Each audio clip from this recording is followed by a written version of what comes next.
Anti ইপিলিপটিক drugs, এটা নিয়ে আমরা আলোচনা করব। তো এটা নিয়ে আলোচনা করতে হলে শুরুতে আমাদের ইপিলিপসি কী জিনিস সেটা তো জানা লাগবে। তো ইপিলিপসি জানার আগে আমাদের জানতে হবে যে আমাদের ব্রেনের মধ্যে যখন নিউরোনাল অ্যাবনর্মাল ডিসচার্জ হয়, হ্যাঁ, তো অ্যাবনর্মাল নিউরোনাল ডিসচার্জ বলতে কী বোঝায় সেটা নিয়ে তো আমরা কথা বলবোই যে অ্যাবনর্মাল নিউরোনাল ডিসচার্জ মানে কি। তবে তার আগে একটু বলি যে সিজার আর কনভালশন, হ্যাঁ, এই দুইটা টার্ম একটু জানতে হবে। সো যখন আমাদের ব্রেনের মধ্যে অ্যাবনর্মাল নিউরোনাল ডিসচার্জ হয় এবং সেটা সিজার করে, তো সিজার মানে আমরা বুঝতে পারি যে আচ্ছা হয়তো বা খিঁচুনি হচ্ছে, মানুষটার কাঁপুনি হচ্ছে, কিন্তু বিষয়টা হচ্ছে সবসময় কাঁপুনি হইলেই সেটা সিজার, ব্যাপারটা এমন না। একটা মানুষের কথা চিন্তা করো, যেই মানুষটা হচ্ছে জাস্ট তাকায় আছে, একদিকে তাকায় আছে একটা স্টারিং লুকে, বাট তার হচ্ছে ভিতর দিয়ে ব্রেনে অ্যাবনর্মাল ডিসচার্জ হচ্ছে, হ্যাঁ, এটাও কিন্তু সিজার হইতে পারে। সো ওভারঅল কথা, ব্রেনে অ্যাবনর্মাল ডিসচার্জ হইলে, নিউরোনাল ডিসচার্জ হইতেছে, সেটা হচ্ছে সিজার। বাট যদি মানুষের কাঁপুনি থাকে তখন সেটাকে আমরা বলি যে আচ্ছা এই সিজারটাতে কনভালশন আছে, ঠিক আছে। সো একটা মানুষের যখন recurrent repeated attack of seizure হয় সেটাকে আমরা বলি ইপিলিপসি। তার মানে ইপিলিপসি মানে এমন একটা জিনিস যেটা একটা মানুষের রিকারেন্ট বা বারবার সিজার হচ্ছে, তাহলে আমি বলি ওই মানুষটার ইপিলিপসি আছে, যেটাকে আমরা বাংলায় মিগি রোগ বলি। সো মিগি রোগে আমাদের গ্রাম অঞ্চলে অনেকগুলো কনভেনশন আছে যেগুলো মেনটেন করা হয়, যে মিগি রোগী যারা তাদেরকে হচ্ছে গিয়ে মানে বিভিন্ন কনভেনশনাল নিয়ম আছে। ইভেন এমনও আছে যে জুতাকে নাকের কাছে দিলে মৃগী রোগ ঠিক হয়ে যাবে। সো এরকম ধরনের কনভেনশনও আছে। ইউজুয়ালি আমরা বলি যে মৃগী রোগ বা এপিলিপসির যে পেশেন্টরা, তাদেরকে আমরা পানির কাছে, আগুনের কাছে, এ সকল জায়গায় যাইতে দেই না, কারণ তারা যেহেতু একটা কাঁপুনির বিষয় থাকে বা তারা দেখা যাবে যে ওই জায়গায় পড়ে যাইতে পারে। সো এরকম রিস্কও থেকে যায়। আচ্ছা, তবে এখানে একটা ইম্পর্টেন্ট কথা, ধরো কারো ফিভার হয়েছে, কারো হাইপোগ্লাইসেমিয়া হয়েছে, ট্রমা হয়েছে, সো এরপরে হুট করে তার একটু কাঁপুনি হয়েছে, এটাকে কি আমরা ইপিলিপসি বলবো? বা সিজার হয়েছে, এটাকে আমরা ইপিলিপসি বলবো না। ইউজুয়ালি আনপ্রোভোকড, মানে কোনো প্রোভোকেশন নাই, কোনো জ্বরের কারণে হয়েছে তা না, হাইপোগ্লাইসেমিয়ার কারণে হয়েছে তা না, আনপ্রোভোকড অবস্থায় দেখা গেছে যে 2বার বা তার থেকে বেশি সিজার হয়েছে, তাহলে সেটাকে আমরা হয়তো ইপিলিপসি বলতে পারি, এরকম আর কি একটা বিষয়। সো ব্রেনে যদি ইলেকট্রিক্যাল ডিসচার্জ অনেক অ্যাবনর্মালি হইতে থাকে, এক্সেসিভলি হইতে থাকে, সেটাকে আমরা বলি অ্যাকচুয়ালি এভাবে রিকারেন্ট অবস্থা হইলে সেটাকে আমরা বলবো এপিলেপসি। এখন এটার বিভিন্ন ক্লাসিফিকেশন আছে, এপিলেপসি, সিজার, এপিলেপসি দুইটারই সেম কথাই, কারণ জাস্ট যখন সেটা রিকারেন্ট হচ্ছে সেটাকে আমরা সিজারগুলোকে আমরা এপিলেপসি বলতেছি। তো এটার মধ্যে কিছু আছে হচ্ছে ফোকাল সিজার। ফোকাল সিজার মানে হচ্ছে জাস্ট একটা হেমিস্ফিয়ার, ব্রেনের একটা ওয়ান হেমিস্ফিয়ারকে এফেক্ট হয়েছে এবং সেক্ষেত্রে ফোকালি এফেক্টেড হয়েছে এবং পার্সনের কনসিয়াসনেস প্রিজার্ভ থাকতে পারে বা ইম্পেয়ার্ড হইতে পারে, আরও কিছু ফিচার্স থাকতে পারে, বাট জাস্ট ফোকালি ব্রেনের একটা জায়গাকে ইফেক্ট করছে। আর পুরো জায়গায় যদি ইফেক্ট করে বোথ হেমিস্ফিয়ার আমাদের ব্রেনের, তাহলে সেটাকে আমরা জেনারেলাইজড সিজার বলি। তো জেনারেলাইজড সিজারের মধ্যে জেনারেলাইজড টোনিক ক্লোনিক সিজার, যেটাকে আমরা আরেকটা নামে ডাকি গ্র্যান্ড মাল সিজার, গ্র্যান্ড মাল, হ্যাঁ, গ্র্যান্ড মাল সিজার। সো এটা হচ্ছে মোস্ট কমন সিজার। এটাতে পার্সনটা দেখা যায় যে পার্সনটা ক্রাই করতে পারে, পড়ে যাইতে পারে, ইউরিনারি ইনকন্টিনেন্স থাকতে পারে, টাং বাইট হইতে পারে, বডি জার্কিং করতে পারে, মানে কন্ট্রাক্টেড হয়ে থাকতে পারে, টোনিক কন্ট্রাকশন এবং ক্লোনিক জার্কিং, হ্যাঁ। সো এরকম বিভিন্ন ধরনের ফিচার্স নিয়ে পার্সনটা প্রেজেন্ট করতে পারে এবং এটাই মোস্ট কমনলি আমরা ডিল করি। তা বাদে আরেকটা আছে পেটিট মাল সিজার, যেটার আরেক নাম হচ্ছে পেটিট মাল বা অ্যাবসেন্স সিজার, অ্যাবসেন্স। তো এই অ্যাবসেন্স সিজার যেটা, পার্সনটা একেবারে মানে তাকাই থাকে একদিকে ধরো কিছু সেকেন্ড ধরে, হ্যাঁ, মানে কনফিউজড মনে হচ্ছে। তারপরে মায়োক্লোনিক সিজার হইতে পারে, যে হুটহাট মাসেল নাড়াচাড়া করতেছে, বডি মুভমেন্ট করতেছে, মাসেল জার্ক করতেছে, মায়োক্লোনিক সিজার। টনিক সিজার মানে বডি হুট করে শক্ত হয়ে আছে, ক্লোনিক সিজার মানে একটা রিদমিক জার্ক, হ্যাঁ।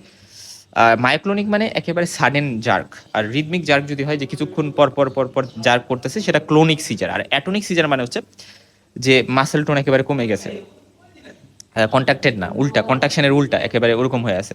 সো নর্মালি আমরা জানি আমাদের ব্রেনে কিছু গ্লুটামেট থাকে। গ্লুটামেট এটা হচ্ছে এক্সাইটেডের একটা নিউরোট্রান্সমিটার, এটা হচ্ছে আমাদের বডিকে এক্সাইটেড রাখতে হেল্প করে। আর গাবা যে নিউরোট্রান্সমিটারটা, এটা আমাদের বডির একটা ইনহিবিটরি নিউরোট্রান্সমিটার। একটা মানুষের গ্লুটামেট তো এক্সাইটেডরি নিউরোট্রান্সমিটার, এবং এই এপিলেপসিতে মানুষটা কি থাকে, খুব বেশি এক্সাইটেড থাকে। এখন আমাদের অবজেক্টিভ হচ্ছে এই যে অনেক বেশি এক্সাইটেড আছে পার্সনটা, এবং এক্সাইটমেন্টের কারণে এরকম সিজার হচ্ছে, তো এটা মানে হচ্ছে তার বডিতে গ্লুটামেট বেশি আছে বা গ্লুটামেট বাড়তেছে। তার মানে এই গ্লুটামেটকে কমাইতে হবে। সো আইদার আমার গ্লুটামেটকে কমাইতে হবে, অথবা ইনহিবিটরি যে নিউরোট্রান্সমিটার আছে যেটা হচ্ছে গাবা, এটাকে বাড়াইতে হবে। সো এটা কিন্তু আমাদের একটা অবজেক্টিভ। রাইট? তো এটাই হচ্ছে আমাদের অ্যান্টিপিলিপটিক যে ড্রাগ সেটার অবজেক্টিভ। তার মানে আমরা যদি সোডিয়াম চ্যানেল যেগুলো থাকে আমাদের সোডিয়াম চ্যানেলগুলোকে ব্লক করতে পারি, তাহলে সোডিয়াম চ্যানেল ব্লক হইলে এই যে নিউরোনাল ফায়ারিং সেটা ব্লক হবে। সো যেমন ফিনাইটোইন, আমি ড্রাগের নামগুলো মুখে বলতেছি, পরে দেখাবো। ফিনাইটোইন, কার্বামাজিপাইন, তারপরে অক্সকার্বাজিপাইন, লেমোট্রিজিন। সো এই ড্রাগগুলোর মাধ্যমে আমরা সোডিয়াম চ্যানেলকে ব্লক করতে পারি। ক্যালসিয়াম চ্যানেল ব্লকারও কিছু ড্রাগ আছে, যেমন ইথোসুক্সিম্যাব। হ্যাঁ, ইথোসুক্সিম্যাব, আমি ড্রাগগুলোর নামগুলো জাস্ট মুখে বলতেছি। তারপরে ধরো গাবাপেন্টিন, প্রিগাবেলিন, এগুলো টু সাম এক্সটেন্ট ক্যালসিয়াম চ্যানেলকে ব্লক করতে পারে। আর গাবা যেটা ইনহিবিটরি নিউরোট্রান্সমিটার, মানুষটা যদি অনেক এক্সাইটেড আছে, সো আমরা ইনহিবিটরি নিউরোট্রান্সমিটারকে বাড়াইতে পার্সেন্ট এক্সাইটমেন্ট কমাইতে চাই, তাহলে গাবাকে আমি বাড়াবো। তাহলে গাবাকে বাড়াইতে পারি ভ্যালপ্রোয়েট, তারপরে ফেনোবারবিটাল, ভিগাবেট্রিন, এরকম বিভিন্ন ড্রাগ আছে। আর গ্লুটামেটকে কমানোর জন্য টপিরামেট, লেমোট্রেজিন, এরকম বেশ কিছু ড্রাগ কিন্তু আছে। আচ্ছা, এখন আমরা হচ্ছে যদি চলে যাই আমাদের আলোচনায়, যে সিজার মানে abnormal discharge of cerebral neuron, এবং এখানে অনেক বেশি ডিপোলারাইজেশন হয়। এই জন্যই তো আমরা সোডিয়াম চ্যানেলকে ব্লক করার মাধ্যমে আসলে এই অ্যান্টিপিলিপটিক ড্রাগগুলো কাজ করবে। এবং কোনো একটা ক্যান্সার কারো ব্রেনে আছে, সেই কারণে সিজার হইতে পারে। ইনফেকশনের কারণেও সিজার হওয়া পসিবল, ব্রেনে যদি ইনফেকশন হয়। ট্রমার কারণেও হইতে পারে। একবার আমি ধরলাম হইলো পার্সেন্টার ব্রেন ডিসফাংশন, অ্যাবনর্মাল ডিসচার্জের কারণে এটা এক্সেসিভ ডিপোলারাইজেশন হয়, এই কারণে হয়। বাট এপিলিপসি মানে হচ্ছে একটা ক্রনিক কন্ডিশন যেখানে বারবার হচ্ছে। আচ্ছা, তো বিভিন্ন টাইপের সিজার আছে যেগুলো নিয়ে আমি কথা বলছি। যারা আমার কোর্সে আসো তাদেরকে আমি নোটটা প্রোভাইড করে দিই, ফলে তোমরা এখান থেকে দেখে নিতে পারবা এই জায়গায় কী লেখা আছে, এগুলো তোমরা একটু দেখবা। কমপ্লিট পার্শিয়াল সিজারও হইতে পারে। পার্শিয়াল মানে ব্রেনের পার্টিকুলার ফোকাল জায়গাকে ইনভলভ করছে, সব জায়গায় ইনভলভ করে নাই। তাহলে বারবার অ্যাকশন পোটেনশিয়ালটা বেশি হচ্ছে, তাই এখানে গাবার অ্যাক্টিভিটি কমে যাবে। সো আমরা কি করবো, গাবার অ্যাক্টিভিটি বাড়ানোর জন্য ড্রাগ দিতে পারি, বা এক্সাইটেটরি যে নিউরোট্রান্সমিটার আছে সেটাকে ইনহিবিট করার জন্য ড্রাগ দিতে পারি, যেটা গ্লুটামেট। হ্যাঁ, আর মেইনলি সোডিয়াম চ্যানেল ব্লক করে আমরা হচ্ছে কাজ করি। তো সোডিয়াম চ্যানেলটাকে ব্লক করে দিব, গাবার অ্যাক্টিভিটিটা বাড়িয়ে দেবো, আর গ্লুটামেট অ্যাক্টিভিটি কমাই দিব। সেইগুলো আমাদের ড্রাগের কাজ আর কি। তো কী কী ড্রাগ আছে, কিছু আছে বারবিচুরেট। হ্যাঁ, তো বারবিচুরেটের মধ্যে কিছু ড্রাগ আমরা অ্যান্টিপিলিপটিক হিসেবে ইউজ করতে পারি, ফিনোবারবিটল, মেফোবারবিটাল। কিছু আছে ফিনাইটোইন, ফসফিনাইটোইন, তারপরে মেফিনাইটোইন, এই দুইটা মনে রাখো, ফিনাইটোইন, ফসফিনাইটোইন। তারপরে আছে ইথোসুক্সিম্যাব, এই নামগুলো মনে রাখার দরকার নাই, এই যে এইগুলা, হ্যাঁ, জাস্ট ড্রাগের নামগুলো মনে রাখো। ইথোসুক্সিম্যাব, তারপরে ট্রাইমিথাডন ডিয়ন, সোডিয়াম ভ্যালপ্রোয়েট, ডায়াজিপাম, মানে যেগুলো বেঞ্জোডায়াজিপামের মধ্যে কিছুটা, ক্লোনাজিপাম, লোরাজিপাম। তার মানে বারবিচুরেট বেঞ্জোডায়াজিপামও কিন্তু আমাদের অ্যান্টিপিলিপটিক হিসেবে কাজ করতে পারে। তারপরে কার্বামাজিপাইন, এটা মনে রাখতে হবে, ইম্পর্টেন্ট। নিউয়ার কিছু ড্রাগ আছে, এগুলো ভেরি ভেরি ইম্পর্টেন্ট, যে নিউয়ার ড্রাগ এগুলো বেশি, মানে বেশ কিছু ক্ষেত্রে ভালো। গাবাপেন্টিন, ভিগাবেট্রিন, প্রিগাবেলিন। হ্যাঁ, গাবাপেন্টিন, ভিগাবেট্রিন, প্রিগাবেলিন, এই নামগুলো মনে রাখা কঠিন হয়, বাট এভাবে মনে রাখবা।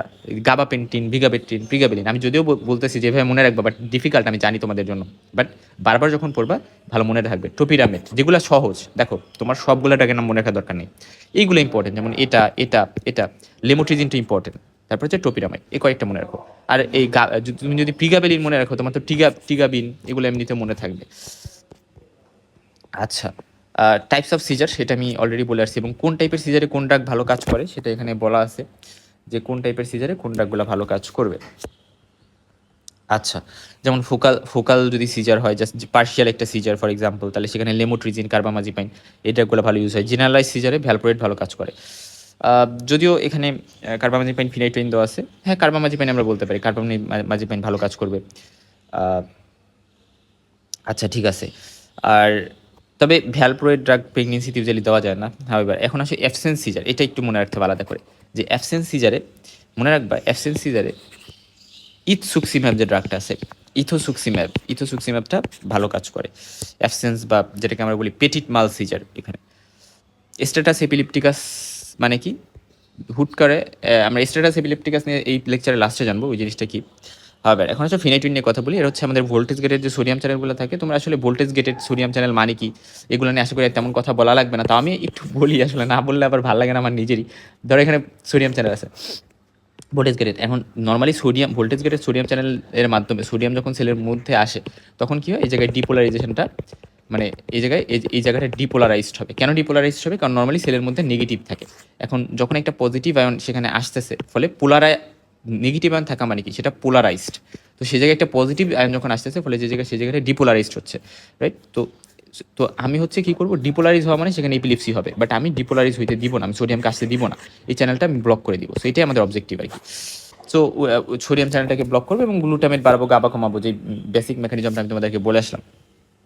আচ্ছা, তার মানে এই মেকানিজমটা হবে। এখানে যে জিনিসটা ইম্পর্টেন্ট সেটা হচ্ছে ফিনাইটুইনের side effect. This is very very important. দেখো, এরা জিনজিভাল বা গাম হাইপারট্রফি করতে পারে। দেখা যায় যে এই জায়গায় মানে এই ড্রাগের কারণে এরা কি করে, আমাদের ওই জায়গায় যে কোলাজেন মানে জিনজিভাতে বা গামের মধ্যে আমাদের দাঁতের যে মাড়ি থাকে ওই জায়গাতে কোলাজেন ডিপোজিশন করে, ফাইব্রোব্লাস্ট ডিপোজিশন করায়, এর মাধ্যমে ওই জায়গায় হাইপারপ্লাসিয়া হবে। হিরসুটিজম করতে পারে। হিরসুটিজম মানে হচ্ছে যে মানে ধর একটা ফর এক্সাম্পল একটা ফিমেল, এখন তার যদি দাড়ি ওঠে, গোফ ওঠে, মুস্টাচ বা বিয়ার্ড, এগুলা কি তার জন্য সুইটেবল? বা তার যদি চেস্ট হেয়ার থাকে, এটা কি সুইটেবল না। সো এই জিনিসটা এই ড্রাগের কারণে হইতে পারে। অ্যাবনর্মাল হেয়ার গ্রোথ, যেটা অ্যান্ড্রোজেন মেটাবলিজমের একটা প্রবলেম ক্রিয়েট করে এই ড্রাগটা, যে কারণে হইতে পারে। এবং অ্যাটাক্সিয়া করতে পারে, সেরিব্রাল প্রবলেম, মানে আমাদের যে ব্যালেন্স মেনটেন্যান্সের যে জায়গা সেরেবেলাম, ওই জায়গাকে প্রবলেম করে, সিএনএস টক্সিসিটি করে ডিপ্লোপিয়া করতে পারে। তারপরে নিস্টিগমাস করতে পারে। নিস্টিগমাস মানে ইনভলেন্টারি আই মুভমেন্ট হয় এখানে। আচ্ছা, এবং পেরিফেরাল নিউরোপ্যাথি করতে পারে। তা বাদে এরা আরেকটা যেটা করতে পারে যে ফলেট অ্যাবজর্বেশন মানে অ্যাবজর্পশনকে কমাই দিয়ে এরা মেগালোব্লাস্টিক অ্যানিমিয়া করতে পারে। তার মানে দেখো, গাম হাইপারট্রফি, হিরসুটিজম, মেগালোব্লাস্টিক অ্যানিমিয়া, এই কয়েকটা কথা মনে রাখো। এবং হাইপার সেন্সিটিভিটি করতেই পারে, মানে এটা একটা মানুষ নিল বা টলারেট করতে পারবে না। এরা অস্টিওম্যালাসিয়া করতে পারে। এবং ভেরি ভেরি ইম্পর্টেন্ট যে টেরাটোজেনিসিটি করতে পারে। তো টেরাটোজেনিসিটি অর্থাৎ টেরাটোজেনিসিটি মানে তো বুঝো যে একটা বাচ্চা যখন মায়ের পেটে আসে তখন বাচ্চার কোন অ্যাবনর্মালিটি করতে পারে। প্রেগনেন্ট একটা মা ফিনাইটুইন ড্রাগ নিল তখন বাচ্চার কিন্তু ডিফর্মিটি হইতে পারে। তাহলে এই যে এবং এই যে টেরাটোজেনিসিটি করে, এটা একটা স্পেশাল নাম আছে, এটা আলাদা করে মনে রাখতে হবে যে ফিনাইটুইন ড্রাগের কারণে fetal hydantoin syndrome হতে পারে। Fetal hydantoin syndrome. So এটা কি কারণে হচ্ছে? ফিনাইটুইনের কারণে। টেরাটোজেনিসিটিকে আমরা fetal hydantoin syndrome বলতেছি। মায়ের পেটে ফিটাসটা আছে এবং সেই ফিটাসের এই প্রবলেম হচ্ছে, এই জন্য প্রেগনেন্সিতে আমরা ফিনাইটুইন ড্রাগটা দিব না। র্যাশ করতে পারে, হাইপার সেন্সিটিভিটি করতে পারে।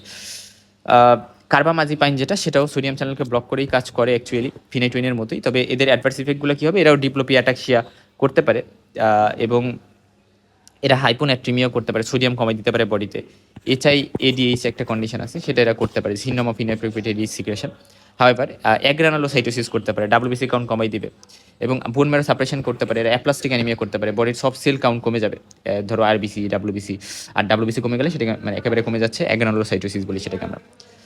আচ্ছা, সো এবং ইভেন এরা র্যাশও করতে পারে। এটাই আর কি। আর ভ্যালপ্রয়েড যে ড্রাগটা আছে, আচ্ছা, কার্বামাজিপাইন যে ড্রাগটা, এটা অ্যান্টিপিলিপটিক ছাড়াও কোথায় ইউজ করা যায়? কোনো একবার trigeminal neuralgia. What is trigeminal neuralgia? Trigeminal neuralgia মানে হচ্ছে আমাদের ট্রাইজেমিনাল যে নার্ভ থাকে, সেটা তোমরা জানো 3টা ডিভিশন থাকে, অপথ্যালমিক, ম্যাক্সিলারি, ম্যান্ডিবুলার। এই যে ডিভিশনগুলো, এগুলো আমাদের ফেসের ওই রিজনে সাপ্লাই দেয়। এখন মানে ট্রাইজেমিনাল নার্ভের যে ডিস্ট্রিবিউশন, বরাবর ডিস্ট্রিবিউশন জুড়ে প্রচুর পেইন হয় এই ট্রাইজেমিনাল নিউরাল যে কন্ডিশনটাতে। এটা একটা কন্ডিশন, এটা আমরা মেডিসিনে ইএনটিতে পড়বো। তাহলে এই প্রচুর ব্যথা হয়, তো ওই পেইনের জন্য আমরা এই ড্রাগটা দিতে পারি, কার্বামাজিপাইন। এটা ওই ক্ষেত্রে ভালো কাজ করে। তারপরে ম্যানিক ডিপ্রেসিভ ইলনেস, অর্থাৎ একটা মানুষ অনেক বেশি পাগলামি করতেছে, একেবারে পাগল, অনেক অ্যাগ্রেসিভ, এবং সেই সকল ক্ষেত্রে আমি এই ড্রাগটা দিতে পারি। তার মানে কার্বামাজিপাইনের এরকম ইউজ আছে। আচ্ছা, সোডিয়াম ভ্যালপ্রোয়েট, যেটাকে আমরা ভ্যালপ্রিক অ্যাসিডও বলতে পারি, এটাও সোডিয়াম চ্যানেলকে ব্লক করবে, গাবা বাড়াবে, এবং কিছুটা ক্যালসিয়াম চ্যানেলকে হালকা ব্লক করতে পারে। এবং এদেরকে এই সোডিয়াম ভ্যালপ্রোয়েট ড্রাগটাকে একটা ব্রড স্পেকট্রাম ড্রাগ বলা হয়, ব্রড স্পেকট্রাম অ্যান্টিপিলিপটিক ড্রাগ, বুঝছো? এরা generalise tonic clonic seizure, absence seizure, myoclonic seizure, focal seizure, সবগুলোতেই কাইন্ড অফ ইউজ করা যাইতে পারে। তবে এটার একটা ভেরি ইম্পর্টেন্ট সাইড ইফেক্ট আছে, ওয়েট গেইন হইতে পারে, কারণ এরা খিদা বাড়াই দেয়। হ্যাঁ, ট্রেমোর হইতে পারে, হেয়ার লস হইতে পারে, অ্যালোপেশিয়া হইতে পারে, হেপাটোটক্সিসিটি করতে পারে। সো অ্যালোপেশিয়া ইম্পর্টেন্ট একটা ফিচার, কিছুদিন পর কালিং অফ হেয়ার গ্রো করে, এবং ultimately nausea, vomiting, abdominal pain তো করতে পারে, ট্রাটোজেনিসিটিও এরা ইভেন করতে পারে। এটা আমরা একটু জানলাম। হ্যাঁ, স্পানা বাইফিডা যেমন ফর এক্সাম্পল বাচ্চার। আচ্ছা, আর নিউয়ার কিছু ড্রাগ আছে, ভিগাবেট্রিন। আচ্ছা, ইটসুক্সিম্যাব নিয়ে কিছু কথা বলি, যে এরা আমরা অ্যাবসেন্স সিজার ইউজ করি। সো ইটসুক্সিম্যাবের কথা আসলেই মনে রাখবে অ্যাবসেন্স সিজার বা পেটিট মাল সিজার, যেটা এরা GIT absent, fatigue, headache, rash করতে পারে। আচ্ছা, ভিগাবেট্রিন, লেমোট্রেজিন, নিউয়ার কিছু ড্রাগ তো আসি। আমরা লেমোট্রেজিন নিয়ে একটু কথা বলি। এরা সোডিয়াম চ্যানেলকে ব্লক করে, ওই অ্যাজ ইউজুয়াল সেম কাহিনী, যে গ্লুটামেটকে কমাবে। এবং তবে এর একটা সাইড এফেক্ট হচ্ছে এরা স্টিভেন জনসন সিনড্রোম করতে পারে। স্টিভেন জনসন সিনড্রোম, অর্থাৎ স্টিভেন জনসন সিনড্রোম মানে ড্রাগের কারণে মানে প্রচুর একটা বুলাস ডিজিজ অফ স্কিন। হ্যাঁ, মানে স্কিন একেবারে ইরাপশন হয়ে মানুষের অবস্থা খুবই খারাপ হয়ে গেছে। তুমি একটু সার্চ দিই স্টিভেন জনসন সিনড্রোম, দেখবো বডিতে পুরা কেমন একটা র্যাশ হয়ে গেছে এবং খুবই ডেঞ্জারাস একটা কন্ডিশন, ড্রাগের কারণে এটা হয় মেইনলি। তারপরে আরও ড্রাগ যেমন সালফোনামাইড গ্রুপের যে ড্রাগগুলো আছে ওইগুলোর কারণে কিন্তু স্টিফেনসন সিনড্রোম কমনলি হতে পারে। আচ্ছা, তো আরেকটা ইম্পর্টেন্ট কথা যে এই সবগুলোর মেকানিজম অ্যাকশন সেমই, এবং এরা হচ্ছে গিয়ে হাইপার সেন্সিটিভিটি করতে পারে, যেটা বললাম। তারপর আরেকটা ড্রাগ আছে, এখানে যদিও লেখা নাই, লিভিটিরাসিটাম। হ্যাঁ, লিভিটিরাসিটাম, এটা প্রেগনেন্সিতে ইউজ করা যাইতে পারে, এরাও ইউজ করা যাইতে পারে। আচ্ছা, তারপরে ট্রপিরামাইড, এরাও সেমভাবে কাজ করবে। তারপরে গাবাপেন্টিন, প্রিগাবেলিন, হ্যাঁ গাবাপেন্টিন, প্রিগাবেলিন, এই ড্রাগগুলা আমরা মনে রাখবা, আমরা কোথায় ইউজ করতে পারি এই ড্রাগগুলা বলো তো?